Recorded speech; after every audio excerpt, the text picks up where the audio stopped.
এই মুহূর্তে রাজধানীর আশকোনা হজ ক্যাম্পে আছেন রিপোর্টার সাদিকুর রহমান। বিস্তারিত জানতে সরাসরি যাচ্ছি তার কাছে। আজকে দ্বিতীয় দিনের মতো আশকোনা হজ ক্যাম্প থেকে হজ যাত্রীগণ পবিত্র হজ পালনের উদ্দেশ্যে সৌদি আরব যাচ্ছেন। সকাল থেকে আসলে বিভিন্ন ফ্লাইটে তারা কিন্তু সৌদি আরবের উদ্দেশ্যে রওনা হচ্ছেন, যাচ্ছেন।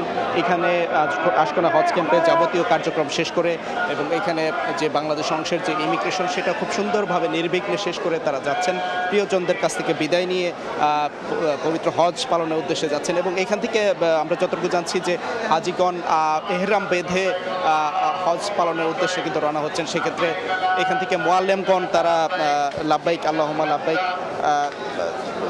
লাব্বাইক আল্লাহুম্মা লাব্বাইক ধ্বনিতে যেটা শুনতে পাচ্ছেন যে হজের উদ্দেশ্যে তারা নিয়ত করে রওনা হচ্ছেন।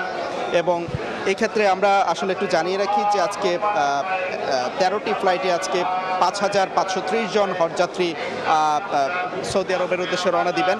এবং আরেকটা বিষয়, এখানে যারা আছেন হজযাত্রীগণ তারা বলছেন যে আসলে খুব সুন্দর নির্বিঘ্নে তারা কিন্তু যেতে পারছেন। তবে 19,000-এর বেশি যেই হজযাত্রীগণ যে কারিগরি ত্রুটির কারণে কিন্তু তাদের 19,667 জন যে হজযাত্রী আছেন তাদের ভিসা জটিলতা সেটা কিন্তু এখনও কাটেনি এবং সেটার জন্য চেষ্টা চালিয়ে যাচ্ছে বাংলাদেশ সরকার।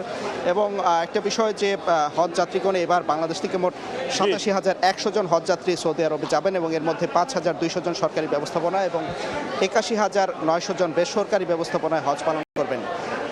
এই যে হজের আগে যে প্রাক যে হজ ফ্লাইটগুলো সেটা কিন্তু 31 মে পর্যন্ত চলবে এবং পরবর্তীতে হজ পালন শেষে যে ফিরবেন তারা কিন্তু